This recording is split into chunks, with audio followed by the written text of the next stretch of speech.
Naisipan ko nga subukan itong mga bagong menu ng Chowking. Kaya naman at eto, napabili na nga ako. Eto nga yung mga binili ko. Unang-una, itong crispy wonton with sweet chili sauce. Bale, ito for 6 pieces, 70 pesos siya. And yes, it comes with a sauce. Actually, hindi siya yung typical na sweet chili sauce. Basta parang kakaiba. Kaya yun, try na natin.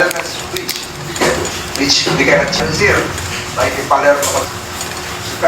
Totoo lang, sa itsura pa lang, nakakatakam na, ganun. All resource persons present, process and fairness. Marami nakikinig as we proceed. I now use the floor.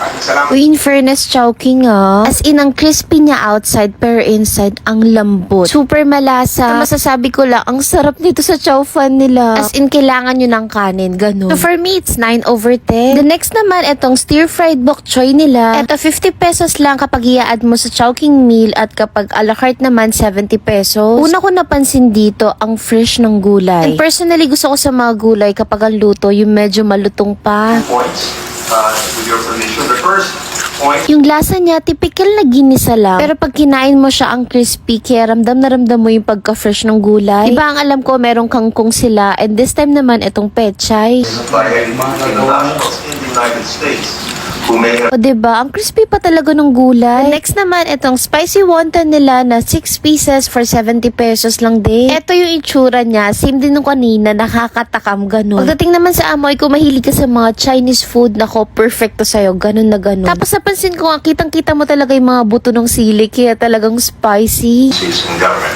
Thank you, Madam. Thank you also, the majority. Domingo, sign na.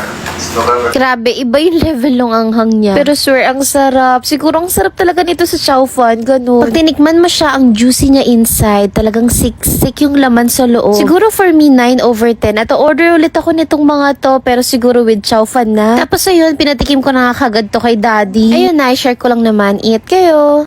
Bago nga matapos ang video na to, meron nga pala ako nilalaro ngayon. Ito yung PH Mines. Pero paalala lang, nalibangan lang to. Maganda nga dito, marami siyang laro, pero yung paborito ko dito, itong Mines. Cashin nga lang ako dito ng 2,000. Ang maganda nga dito, pwede ka mag-bet kahit piso. Pero pag tumataya ako, minsan 100, 200. Mas malaki kasi yung panalo kapag mas malaki yung taya. Dito, i-feel mo lang kung saan yung walang bomba. Dito makikita nyo yung 100 ko, dumoble na. Tapos anytime, pwede mo na siya i-cash out. At isang paalala ulit, play responsibly at bawal to sa mga bata. Dito nga tinasan ko na yung taya ko, ginawa ko ng 300. Diba, yung 300 naging 600. O diba, tamang libangan lang. Kaya naman sa mga timbahay dyan, tapos gusto na medyo may ontang pinagkakakitaan na naglalaro ka lang. O diba, yung 2,000 ko naging 5,000 na.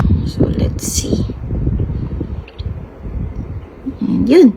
Ayan na o. O diba, 5,000 na, kaninang 2,000 lang.